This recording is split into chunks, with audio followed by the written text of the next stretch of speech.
కదా.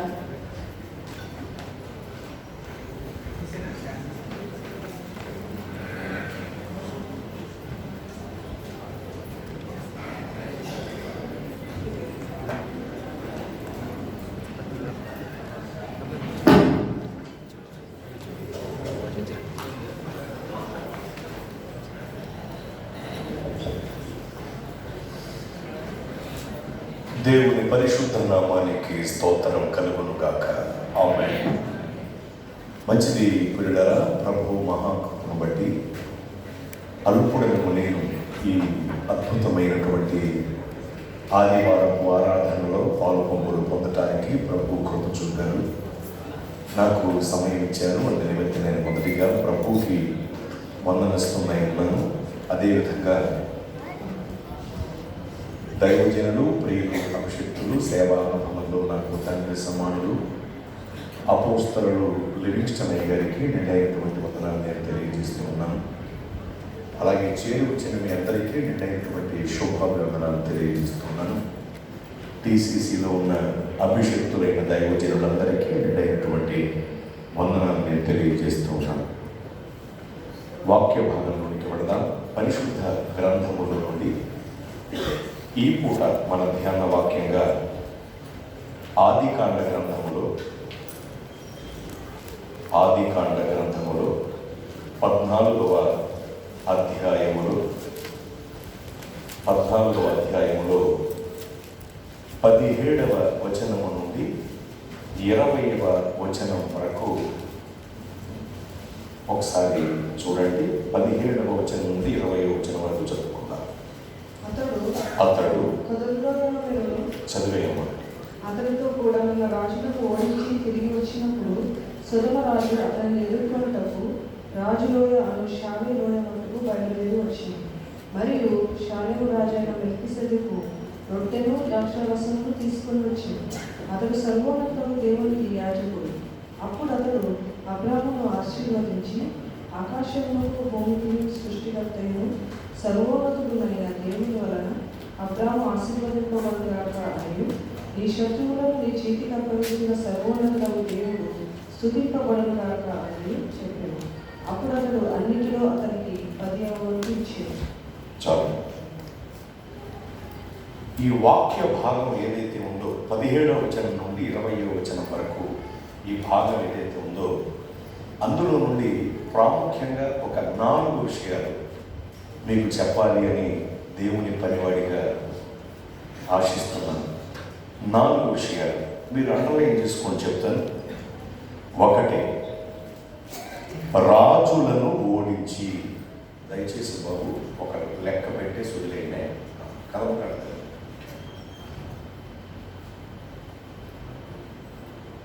రాజులను ఓడించి అనేది మొట్టమొదటి విషయం.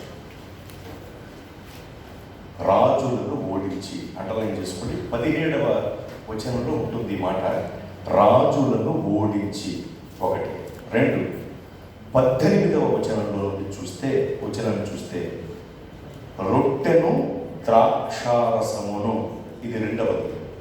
18వ వచనంలో ఉంటుంది రొట్టెను ద్రాక్షారసమును. 3వది 19వ వచనంలో ఉంటుంది అబ్రాహామును ఆశీర్వదించి. 3వ విషయం 19వ వచనంలో ఉంటుంది అబ్రాహామును ఆశీర్వదించి, అండర్లైన్ చేసుకోండి. 4వ విషయం 20వ వచనంలో ఉంటుంది. 20వ వచనంలో 10వ వంతు ఇచ్చెను. 10వ వంతు ఇచ్చెను. 4 విషయాలు చెప్పాను మీకు. 1, రాజులను ఓడించి. 2, రొట్టెను ద్రాక్షారసమును. 3, అబ్రాహామును ఆశీర్వదించి. 4, 10వ వంతు ఇచ్చాను. ఈ 4 ప్రాముఖ్యమైనటువంటి విషయాలు ఈరోజు మన జీవితాల్లో. ఇవేమిటో మనం తెలుసుకునే ముందు వాక్య ధ్యానం కొరకు చిన్న ప్రార్థన చేస్తాను. తరగ ఉంచి కళ్ళు మూయండి, ప్రార్థిద్దాం. ప్రభువా, మీకు స్తోత్రము. మేమందరము మీ వారము, మీ ప్రజలము. వాక్యముఖంగా మా అందరితో మీరు మాట్లాడండి. మీ నోటి గోరగా నన్ను మీరు వాడుకుని మీ నామమునకు మహిమ తెచ్చుకోండి. యేసు నామములో ప్రార్థిస్తున్నాను తండ్రి, ఆమేన్.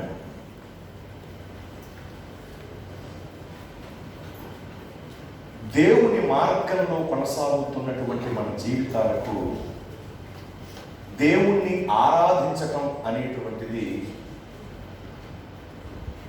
ప్రాణప్రదం కావాలి. ప్రాణప్రదం కావాలి అంటే దేవుణ్ణి ఆరాధించటం మన ప్రాణంతో సమానం కావాలి. మన జీవితానికి దైవారాధన మన ఊపిరిలో ఒక భాగం కావాలి.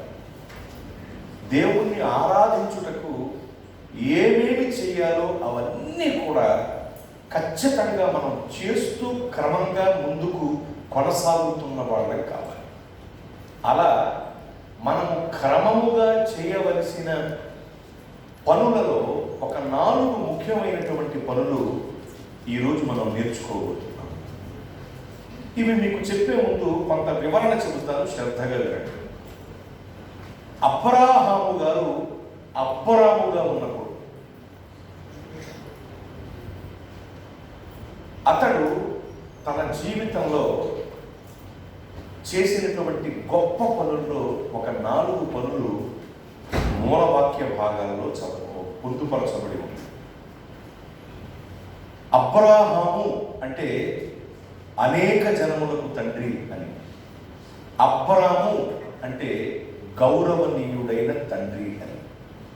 అబ్రాము అనే పేరుకి గౌరవనీయుడైన తండ్రి అని అర్థం. అబ్రాము అనే పేరుతో ఆయన మనకి ఇక్కడ కనబడుతున్నాడు అంటే అర్థం ఇంకా అతను ఒక మంచి విశ్వాసిగానే ఉన్నాడు తప్ప ఇంకా అతను విశ్వాసులకు తండ్రిగా రూపాంతరపరచబడలేదు. అబ్రాహాము అంటే విశ్వాసులకు తండ్రి, అబ్రాము అంటే మంచి విశ్వాసి. అర్థం చేసుకోండి. అబ్రాహాము అనే పేరుకు అర్థం అనేక జనములకు తండ్రి. అబ్రాహాము అంటే విశ్వాసులకు తండ్రి. అబ్రాము అంటే అర్థం గౌరవనీయుడైన తండ్రి. అబ్రాము అంటే ఓ మంచి విశ్వాసి. అబ్రాహాము గారు అబ్రాముగా ఉన్నప్పుడు, విశ్వాసులకు తండ్రి అయిన అబ్రాహాము గారు విశ్వాసిగా ఉన్నప్పుడు 4 గొప్ప పనులు ఈ అధ్యాయంలో చేసినట్లుగా, లేక ఆయన చేసిన 4 గొప్ప పనులు ఈ అధ్యాయంలో సుస్పష్టంగా వ్రాయబడి ఉన్నాయి. మన మేలు కొరకు బైబిల్లో ఏది వ్రాయబడి ఉన్నా అది యుగాంతమందున్న మనకు బుద్ధి కలుగు నిమిత్తమై వ్రాయబడి ఉన్నాయి అన్న సంగతి ప్రతి విశ్వాసి గమనించి తీరాలి.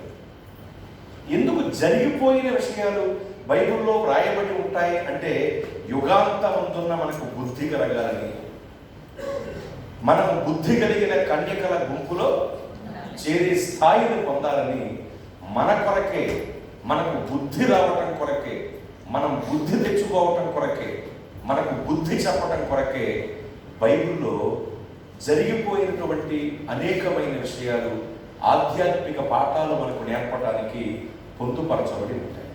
అలా ఉన్న వాటిలో ఒకటి ఇదిగో ఈ 15వ అధ్యాయంలో ఉన్నటువంటి ప్రాముఖ్యమైన భాగం లేక 4 విషయాలు. మొట్టమొదటి విషయం చూడండి. మొట్టమొదటి విషయం ఏమిటంటే అబ్రాము గారు రాజులను జయించాడు. చెప్పండి, ఎవరిని జయించాడు? రాజులను జయించాడు. ఎవరు ఆ రాజులు అంటే శత్రు రాజులు వాళ్ళు. అబ్రాము గారికి వాళ్ళేమి మిత్రులు కాదు, మిత్రువులు కాదు, స్నేహితులు ఏమి కాదు, వాళ్ళు శత్రువులు, శత్రు రాజులు వాళ్ళు. వాళ్ళు ఏం చేశారు అంటే సొదొమ గొమొర రాజులను, వాళ్ళకి అనుబంధంగా ఉన్నటువంటి రాజులను జయించి తరివేశారు. తరివేసి అక్కడితో ఆగారా?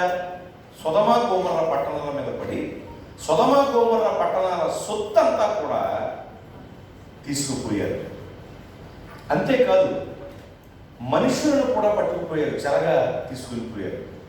అలా తీసుకుపోబడినటువంటి వాళ్ళల్లో లోతు ఉన్నాడు. చెప్పండి, ఎవరున్నారు?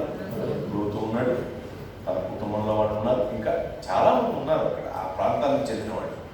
వాళ్ళని బానిసలుగా పట్టుకుపోయారు. ఒక మాటలో చెప్పాలంటే చెరగొని తీసుకుపోయారు అంతే. పూర్వం యుద్ధ నీతి అలాగే ఉండేది. ఏ రాజు అయితే అవతలి రాజ్యాన్ని జయిస్తాడో ఆ రాజ్యంలో ఉన్న విలువైన సొత్తు అంతటినీ కూడా తీసేసుకునేవాడు. అలాంటి యుద్ధ నీతి ఉండేది ఆ రోజుల్లో. అందుకనే కదా మన దేశానికి చెందినటువంటి కోహినూర్ వజ్రం ఎక్కడికో వెళ్ళిపోయింది. మీకు తెలుసా కోహినూర్ వజ్రం గుంటూరు జిల్లాకి చెందిందని? నిజంగా ఎవరికి కూడా లేదండి, నిజమే. గుంటూరు జిల్లాకు చెందినటువంటిది కోహినూర్ వజ్రం. నిజానికి గుంటూరు జిల్లా భూమిలో నుండి బయటకు వచ్చింది కోహినూర్ వజ్రం. వీలైతే యూట్యూబ్లో దాన్ని హిస్టరీ చూడండి ఒకసారి. అది ఇండియా దేశంలో మన ఆంధ్ర రాష్ట్రంలో మనకు దగ్గర పక్కనే ఉన్నటువంటి జిల్లా నుండి బయటకు, భూమి నుండి బయటకు వచ్చిన వజ్రం ఇప్పుడు మన దేశంలో ఉందా? లేదు, ఎక్కడెక్కడికి ఉంది. ఏమిటి దానికి కారణం అంటే అప్పట్లో యుద్ధ నీతి అలా ఉండేది. కొన్నిసార్లు బెదిరించి తీసేసుకునేవాళ్ళు, కొన్నిసార్లు జయించి తీసేసుకునేవాళ్ళు, కొన్నిసార్లు వాళ్ళని మచ్చిక చేసుకోవడానికి వీళ్ళే తీసుకెళ్లి బహుమానంగా ఇచ్చేసేవారు. అలా వింతగా ఉండేది అప్పట్లో. రాజు ఏదైనా ఒకటి కాంక్షించాడంటే, ఒకటి ఆశించాడంటే ఇక వాళ్ళ మీద పడి లాక్కోవటమే. అదొక విచిత్రమైనటువంటి మృగనీతి ఈ రోజును బట్టి చూస్తే. యుద్ధము మృగధర్మం ఈ రోజును బట్టి చూస్తే. మృగానికి సంబంధించిన ధర్మం అది మనుష్య ధర్మం కాదు నిజానికి. కానీ మీరు గమనించాలి, అప్పట్లో ఆ నీతి, ఆ విధానం, ఎంతైన విధానం ఉండేది. వీళ్ళు సుధమా గోవర్ణ ప్రాంతాల మీద పడి అక్కడ లభ్యమయ్యేటువంటి వాటన్నిటిని, అక్కడ ముఖ్యంగా ఉన్నటువంటి సొత్తులను, ప్రజలంటే మళ్ళీ ముసలా బతుకని తీసుకుపోరాళ్ళు, పని చేయడానికి ఉపయోగపడే వాడిని, బలంగా ఉన్న వాడిని, దాసదాసీదిగా పనికొచ్చే వాళ్ళని పట్టుకుపోయారు. మొత్తం లొంగెట్టుకుని పట్టుకుపోయారు.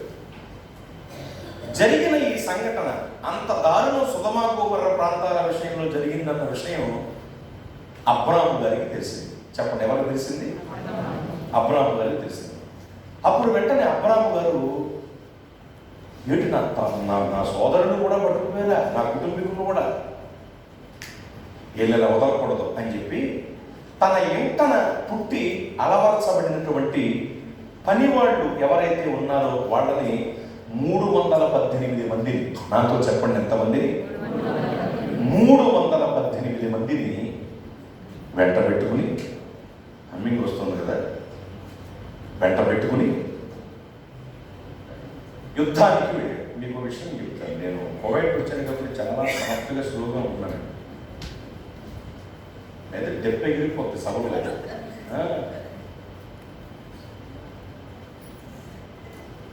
చాలా జాగ్రత్తగా ఉంటున్నాయి కదా. ఎందుకు మళ్ళీ దేశం కానీ దేశం వచ్చాం అంటే ఏమో చేస్తారని కదా, కొట్టి డిక్కీలో పెట్టుకెళ్తా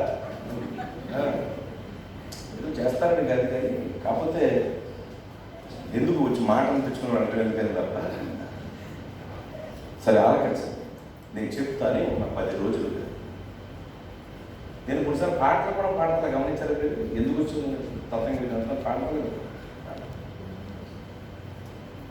సరే వినండి.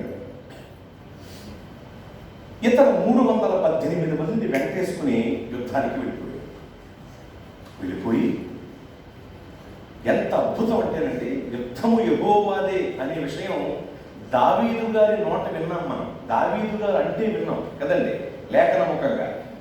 యుద్ధము యెహోవాదే అనే మాట దావీదు గారిని చూసి మనం నేర్చుకున్నాం చాలాసార్లు. కానీ అబ్రాము గారిని కూడా చూసి నేర్చుకోవాలి. ఎందుకంటే ఆనాడే, ఆ కాలంలోనే 318 మంది పని వాళ్లను, తన ఇంటన నుండి అలవరచబడిన వాళ్లను వేసుకుని యుద్ధానికి వెళ్ళాడు. ఎవరి మీదకి? సామాన్యుల మీద కాదు. అప్పటికే సొదొమ గొమొర్రా రాజులను, వారి అనుసంధానమైన లేక అనుబంధమైన రాజులను జయించి వాళ్ళని ఓడించి సొత్తంతటిని, మనుషులందరినీ చెరగలిపోతూ పట్టుకుపోతున్నటువంటి వాళ్ళ మీదకి వెళ్ళాడు. వెంటాడి వెంటాడి వాళ్ళని కలుసుకుని వాళ్ళతో యుద్ధమాడి వాళ్ళ పీచమణిచి వాళ్ళను జయించి వాళ్ళు తీసుకుపోతున్న సొత్తుని, మనుషుల్ని, అన్నిటినీ నయా పైసాతో సహా తిరిగి తీసుకొచ్చేసాడు అబ్రాము గారు. దేవునికి మహిమ కలుగునుగాక. ఎంత గొప్ప విషయం అండి. ఈనాటికి కూడా ఇజ్రాయేల్ అంటే ఇతర దేశాలు వెళ్ళి వాళ్ళ తాలూకా వాళ్ళు ఎవరన్నా ఇబ్బంది పడితే వెళ్ళి వాళ్ళని కొట్టి రావటమే కాదు, అక్కడ ఉన్న వీళ్ళ వాళ్ళ శవాలను కూడా ఒక్క చిన్న తల వెంట్రుక ముక్క కూడా వదలకుండా తెచ్చేసుకుంటారు. సామాన్యులు కాదు. నేనంటాను అబ్రాము గారు గొప్ప పోరాట యోధుడు కూడా. ఎందుకంటే పని వాళ్ళని తీసుకెళ్ళి వాళ్ళని కొట్టొచ్చేయడం సామాన్యమైన విషయం కాదు కదా. మామూలుగా యుద్ధానికి వెళ్ళాలంటే ఆయుధం ఉండాలి, ఈ ఆయుధం ఉండాలి, ఈ ఆయుధం ఉండాలి, ఆయుధం ఉండాలి అనుకుంటాం మనం. నేను ప్రభువు నమ్ముకోకముందు పండిత పుత్ర పరమ సొంత అన్నట్టు మా నాన్నగారి పేరుకి రిపేర్ తెచ్చే పనులు చేస్తూ ఉండేవాడు. ఒకసారి ఏదో చదువుకునే వాళ్ళ మధ్యన గొడవలు అవి అవుతూ ఉంటాయి కదా. గొడవలు అవుతున్నాయి, వాళ్ళేదో కర్రలో బొరలు వేసుకొచ్చారు, మన దగ్గర ఏమీ లేదు. ఎట్ల పడి చెడత దొరికింది నాకు. ఎట్ల పట్టికి చెడతలు ఉంటాయి ఎట్టి, అది తప్పుకోకుండా ఇది వేసి చెడత పట్టరా. చెడత మామూలుగా తగలదు, కొడితే కుట్లే. దానిలో వాడే ఒకసారి ఎంత అద్భుతం అంటేనండి, పనివాళ్ళని వేసుకెళ్ళి శత్రురాజులను జయించి వాళ్ళని ఓడించడమే కాకుండా వాళ్ళు తీసుకుపోతున్న దానిని అంతటినీ కూడా తీసుకొచ్చేసి అక్కడ పెట్టాడు. ఇదిగో పట్టుకోండి. ఇక్కడే మనం నేర్చుకోవాల్సిన గొప్ప పాఠం ఏంటో తెలుసా? అబ్రాము గారు శత్రురాజులను జయించాడు.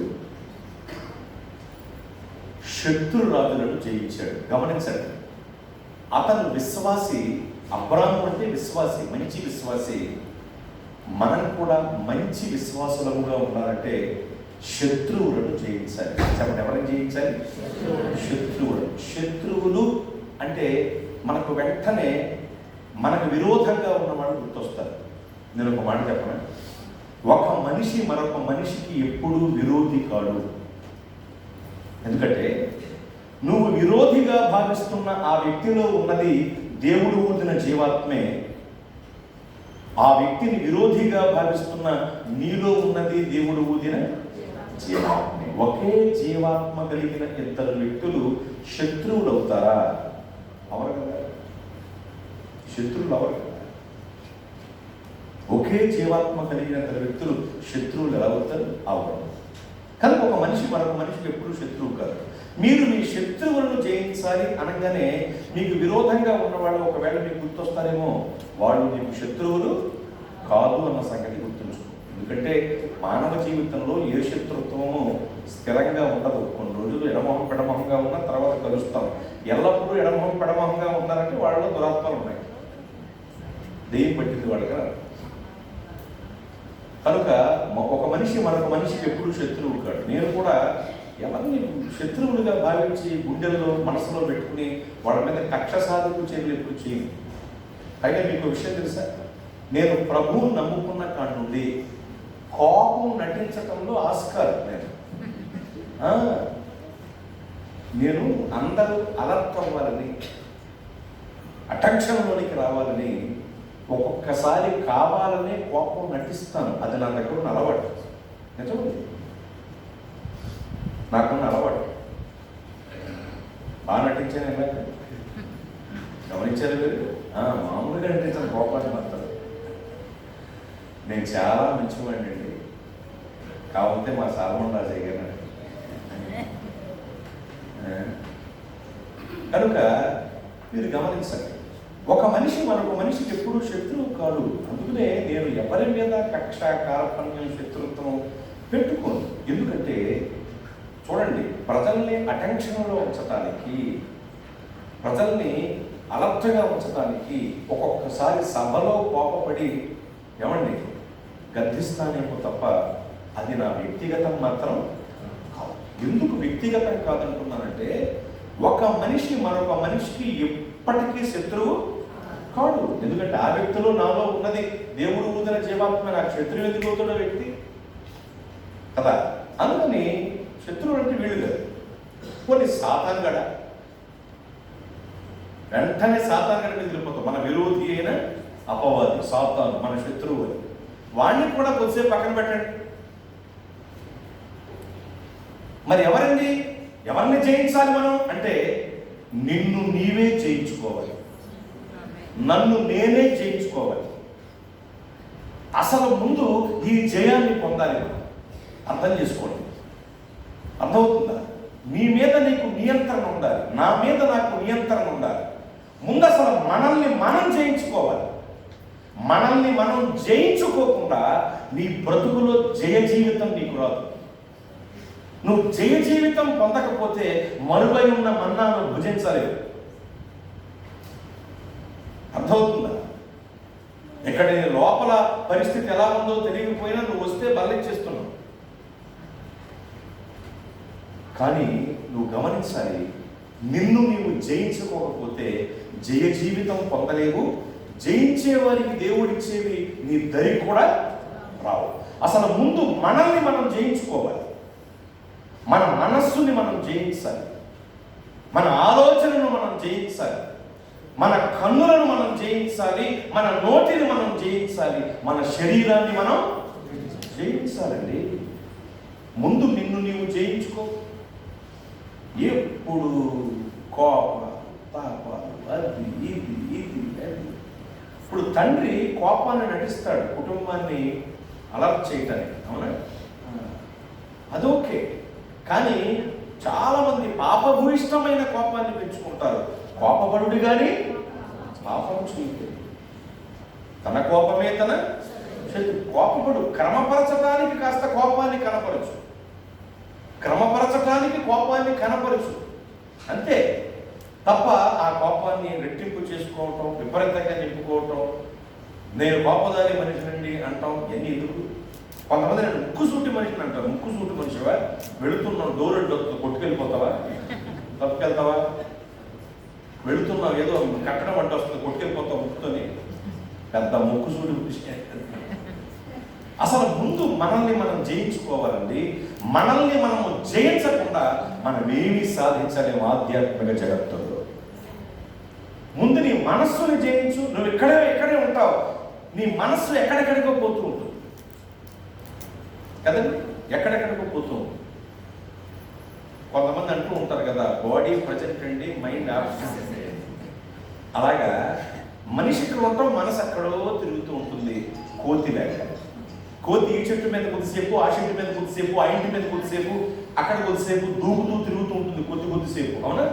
అలాగే నీ మనస్సు పరిపరి విధాలుగా పోతూ ఉంటుంది. ప్రభు సన్నిధిలో నీ శరీరం మాత్రం ఉంటుంది. ఏం ఉపయోగం? ముందు అసలు నీ మనస్సుని జయించు.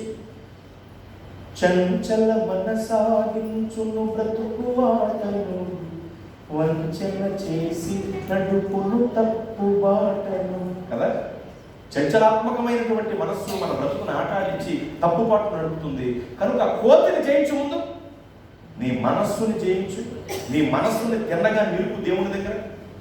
నీ మనస్సుపై నీకు అధికారం లేకపోతే, లేక నీ మనస్సుపై నీకు నియంత్రణ లేకపోతే, నీ మనస్సుపై నీకు జయం లేకపోతే ఏం పొందుతావు దేవుని వద్ద? ముందు నీ మనస్సును జయించుకో. అలాగే నీ ఆలోచనలు చేయించుకో. రకరకాల ఆలోచనలు వచ్చేస్తూ ఉంటాయి నీకు. ఎన్ని రకాల ఆలోచనలు, చెడు తలంపులు. నువ్వు ప్రార్థన చేసేటప్పుడు కూడా నీకు రాకూడని ఆలోచనలు వచ్చేస్తాయి. ఒకసారి కొద్దిసేపు ప్రార్థన చేద్దాం, మోకరించి ప్రార్థన చేద్దామని మోకరిస్తావు. 10 సంవత్సరాల క్రితం ఎవడో తిట్టు గుర్తొచ్చేది నీకు. ఈ తలంపుల మీద, నీ ఆలోచనల మీద నీకు నియంత్రణ లేదు. ఇంకేమి జీవితం నీకు? నీ మనస్సును జయించాలి, నీ ఆలోచనలను, తలంపులను నీవు జయించాలి, నీ కన్నులను జయించాలి. నేను నా కన్నులతో నిబంధన చేసుకుంటేని కన్యకను నేను ఎలాగూ చూస్తును అంటాడు. నీ కన్నులతో నీవు నిబంధన చేసుకోవాలి. నిబంధన కలిగిన కన్నులు గలవారమై మనం ఉండాలి. నీ కన్నులకు నిబంధన ఉందా? కాలి నడకలు వెళ్ళిన చోటికి కూడా కంటి చూపులు వెళ్ళిపోతున్నాయి. కాలి నడకలు వెళ్ళని చోటికి కూడా కంటి చూపులు వెళుతున్నాయంటే ఎంత భయంకరమైన చూపులు! కళ్ళతో కరిచేస్తావా? కొంతమంది చూడండి, కళ్ళతోనే కాపురం చేసేసే రకాలు ఉంటారు కొంతమంది. ఈ మాట పలికినందుకు ప్రభు నన్ను క్షమించును గాక. కంటి చూపులతో చంపేస్తారు వాళ్ళు, మామూలు కదా. మోహపు చూపు ఎంత దారుణమైన చూపండి! మోహపు చూపు. కళ్ళతోనే కరిచేస్తావు ఎలా జనాలను? నువ్వు సింహమే వేస్తా ఉంటాడు ఒకడు. అదే సింహాన్ని ఆంగ్లంలో లైన్ అంటారు కదండి. లైన్ అంటే అదే చిన్న స్పెల్లింగ్ తేడా ఉన్నా శబ్దం లయన్ అని వస్తుంది కదా. డైవిడ్ లైన్ డైవిడ్ లైన్ వేస్తాడు అనే దానికి వీడు సింహమే చేస్తున్నాడు అంటారు బయటోడు. సింహమే చేస్తాడు ఒకడు కదా. జాగ్రత్త సుమి, నీ కంటి చూపును నువ్వు జయించాలి. యేసు ప్రభు వారి విషయాన్ని మనం గమనిస్తే, వ్యభిచారమందు పట్టబడిన స్త్రీని అందరూ వ్యభిచారి మరణపాత్రురాలు, ఈమెను కొట్టి చంపేయాలి అంటుంటే ఆమెను రక్షించిన యేసయ్య ఏమన్నారు తెలుసా? అమ్మా అన్నారు. చెప్పండి, ఏమన్నారు? అందరూ వ్యభిచారం అంటున్నారు, అందరూ ఆమె మరణపాత్రురాలు అంటున్నారు, ఆమెను రాళ్లతో కొట్టి చంపేయాలంటుంటే యేసయ్య ఒక్కరే ఆమెను చూసి అమ్మా అని పిలిచారు. వింటున్నారా? ఒక వ్యభిచారిలో కూడా అమ్మను చూసిన కనులండి యేసయ్య. ఎంత గొప్ప చూపండి! నీ అమ్మ అంటే నిన్ను కన్న తల్లి, నీ చెల్లి, మీ అక్క, వదిన, మీ ఇంట్లో ఆడవాళ్ళందరూ బాగుండాలి. కానీ నువ్వు పక్క వాళ్ళ ఆడవాళ్ళ వైపు చూసేస్తావు. నీ చూపు, నీ కాపులు పేక, నీ కళ్ళు బైబులో లోయగా మీరు పిలుతాయి. అవునా? దానికి ఆయన కొద్దిగా ఆపదించాను అనమాట. నీ కన్ను కాపులు పేక చెప్తున్నాను మీకు. మన కన్నులతో మనము నిబంధన చేసుకోవాలి. నిబంధన కలిగిన కన్నులు గలవారం అవ్వాలి, నీతి కలిగిన చూపులు కలిగిన వాళ్ళం అవ్వాలి. ప్రభువులాగా పరిశుద్ధ చూపును మనం పొందాలి. అర్థమవుతుందండి? కనుక నీ కన్నులను నువ్వు జయించాలి, నీ చూపును జయించాలి. ఎందుకంటే చూచిన ప్రతిదాన్ని కోరుకుంటున్నావు, కోరుకున్న దాని గురించి ఆలోచన చేస్తున్నావు, ఆలోచన చేసినవన్నీ హృదయంలో నింపబడుతున్నాయి, హృదయంలో నింపబడినవన్నీ మాటల ద్వారా బయటకు వస్తున్నాయి, నువ్వు చెడిపోతున్నావు. అవును కదండి? నాకు కూడా మిమ్మల్ని మీరు పరిశీలన చేసుకోండి అన్నప్పుడు దైవజనురాలు బయట నుండి లోపలికి వెళ్ళేవి కాదు కానీ లోపల నుండి బయటకు వచ్చేవి అభ్యంతర పరిస్తాయని ప్రభు చెప్పిన మాట జ్ఞాపకం చేశారు కదా. లోపల నుండి బయటకు వస్తాయి. ఉదయం నుండి కూడా దీనివారు మాట్లాడుతుంది. నువ్వు ఇచ్చకపు మాటలు మాట్లాడుతూ ఉంటావు వాళ్ళ దగ్గర, వీళ్ళ వాళ్ళ దగ్గర. తప్పు కదా. నేను మిమ్మల్ని హెచ్చరించాలి, వాక్యాన్ని మీకు వివరించాలని ఈ మాటలు కోడి తీస్తున్నాను తప్ప నిజానికి అవి పలకటం కూడా నాకు ఇష్టం ఉండదు. విడిగా చెప్తున్నాను. అందుకనే ఒక కఠినమైన మాట ఏదన్నా వస్తే ప్రభువు నన్ను క్షమించును కాక అంటాను, ఊరికే అన్నాడు. కనుక మీరు గమనించండి, ఇప్పుడు కంటి చూపులను, కళ్ళను జయించాలి, నిబంధన కలిగిన కన్నులు గలవారం కావాలి. అలాగే నీ చెవుల్ని జయించాలి. విన్న ప్రతిదీ నమ్మేస్తా ఉంటావు. చెప్పుడు మాటలు నమ్మేవాళ్ళు ఉంటారు కొంతమంది. నీ నోటిని జయించాలి. ఊరు మంచిదైతే ఊరు మంచిది. ఇలాగ నీ వేంద్రియములను, వీటిని వేంద్రియములు అంటాం కదండి, ఈ వేంద్రియములను జయించాలి. వేంద్రియములను జయించాలి. నీ శరీరాన్ని నువ్వు జయించాలి. శరీరం ఎప్పుడూ పంది లాంటిది. పాపం అనే బురదలో పొరులుదామని చూస్తుంది. కానీ మీలో ఉన్న ఆత్మ గొర్రె వంటిది, దేవుడు అనుగ్రహించింది. దాన్ని ఎప్పుడు కూడా బురద పాలు చేయకూడదు. చాలా జాగ్రత్తగా ఉండాలి. కనుక నిన్ను నీవే జయించుకోవాలి. ఇంకెక్కడ చెప్తాను, నీతో నీకు పోరాటం, నీలో నీకు పోరాటం జరుగుతుంది కదా ప్రతిరోజు. ఈ పోరాటంలో చెయ్యాలి అనుకున్న మంచి చేయకుండా, చెయ్యొద్దు అనుకున్న చెడు చేస్తున్నావు కదా చాలాసార్లు. నీతో నీకు పోరాటం, నీలో నీకు పోరాటం, నీతో నువ్వు ఓడిపోతున్నావు, నీలో నువ్వు ఓడిపోతున్నావు. ఎన్నాళ్ళు ఓడిపోతావు అలాగా? ఈ రోజైనా మరణాన్ని జయించి తిరిగి లేచిన ప్రభు సన్నిధిలో ఉన్నావు. ఈ రోజైనా నిన్ను నీవు జయించుకో. దేవునికి మహిమ కలుగునుగాక. నిన్ను నీవు జయించు. నీ ప్రధాన శత్రువు, నా ప్రధాన శత్రువు మన శరీరమే, మన వేంద్రియాలే మనకు శత్రువులు. ముందు ఈ శత్రువులను జయిస్తే ఇక ఏ శత్రువు మనల్ని ఏమి చేయలేదు. నీకు నీవే శత్రువు, నీ శరీరమే నీకు శత్రువు కనుక ముందు ఆ శత్రువుని జయించు. వేంద్రియములు అనే శత్రువుని జయించు. ఈ శత్రువులను జయిస్తే నీ బ్రతుకు అద్భుతమైన విజయోత్సాహంతో నింపబడుతుంది. దేవునికి మహిమ కలుగును గాక. ఇతడు శత్రువులను జయించాడు, మనము కూడా మన శత్రువులను జయించాలి. చెప్పండి, ఇప్పుడు మన శత్రువులు ఎవరు? మన శరీరమే మనకు శత్రువు, మన కోపమే మనకు శత్రువు. చెప్పండి, మన వేంద్రియములే మనకు శత్రువులు. వీటిని జయించాలి, వీటిని జయించండి. ఒకవేళ నా మాటలు కొద్ది ఘాటుగా మోటుగా ఉన్న పల్లెటూరి వాడిని కాబట్టి మన్నించి ఈ మాటల్లో అర్థాన్ని మాత్రం గమనించండి. ముందు అసలు వీటిని మనం జయిస్తే మన జయోత్సాహంతో నింపబడతాం. మనల్ని మనమే జయించుకోవాలి. Number 1 point. రెండవది గమనించండి, అతడు రాజులను జయించి వచ్చిన తరువాత మెల్కీషెదకు అనేటువంటి రాజు లేక యాజకుడు, షాలేము రాజు అనబడిన మెల్కీషెదకు అనే యాజకుడు ఏం తీసుకొచ్చాడు? అబ్రాము గారి దగ్గరికి రొట్టెయు ద్రాక్షారసం తీసుకొచ్చాడు. ఇప్పుడు కూడా మీకు ఏం తీసుకురాబడింది? రొట్టె ద్రాక్షరసం. ఇక్కడ మాట్లాడుతున్నాను చూడండి. రొట్టె ద్రాక్షరసం ఎప్పుడు వచ్చింది అబ్రాము గారి దగ్గరికి? శత్రువులను జయించిన తర్వాత. శత్రువులను జయించిన తర్వాతే రొట్టెయు ద్రాక్షరసం అతని దగ్గరికి వచ్చింది. శత్రువులను జయించిన తర్వాతే అతను రొట్టె ద్రాక్షరసం తీసుకున్నాడు. మరి నువ్వు, మరి నీ పరిస్థితి ఏమిటి? నిన్ను నీవు జయించుకుని, నీ వేంద్రియములను జయించుకుని వాటి మీద నియంత్రణ పొందుతున్నావా బల్లారాధన? లేకపోతే ఏదో తీసుకోవాలి కాబట్టి కటికమని తినేసి లటకమని తాగేసి వెళ్ళిపోతున్నావా? నీకే వదిలిస్తున్నా ఈ ప్రశ్న. జాగ్రత్త చూపి. ఎవరైతే అయోగ్యంగా పొందుతారో సంస్కారం, వాళ్ళు చాలా ఇబ్బందుల పాలు అవుతారని వాక్యంలో హెచ్చరికలు ఉన్నాయి. కనుక అసలు ముందు మనల్ని మనం జయించుకుని అప్పుడు బలను సమీపించాలి. ఇది క్రమం. అదిగో రొట్టె ద్రాక్షరసం వచ్చింది. గొప్ప విషయం ఏమిటంటే బల్లారాధన అనేది పాత నిబంధనలోనే ఛాయారూపకంగా చెప్పబడింది. అర్థమవుతుందా? పాత నిబంధనలో ఎన్నో ఛాయలు ఉంటాయి, వాటి నిజస్వరూపాలు కొత్త నిబంధనలో మనకు కనబడతాయి. ఇదిగో బల్లారాధన యొక్క ఛాయ కూడా ఇక్కడ ఉంది. ఇక్కడ ఏముంది? రెండో విషయం, రొట్టెను ద్రాక్షరసం. మీకు ఇచ్చేది కూడా నిజానికి ఏమిటది? రొట్టె ద్రాక్షరసం. కానీ ఎప్పుడైతే ఇది ప్రభు శరీరము, ప్రభు రక్తముని విశ్వసించి మనం భుజిస్తామో అది మన బ్రతుకులో ప్రభు శరీరము, ప్రభు రక్తము అయిపోతుంది ఆ క్షణమే. దేవునికి మహిమ కలుగును గాక. ఒక్క క్షణంలో నీళ్లను ద్రాక్షరసంగా మార్చిన దేవుడు తీసుకునేటప్పుడు నీ విశ్వాసాన్ని బట్టి తన శరీరముగా, తన రక్తముగా దానిని ప్రభువే మారుస్తారు. ఇక్కడ చూడండి, రొట్టె ద్రాక్షరసం తీసుకొచ్చారు. ఇప్పుడు యాజకుడు ఒక విశ్వాస దగ్గరికి రొట్టె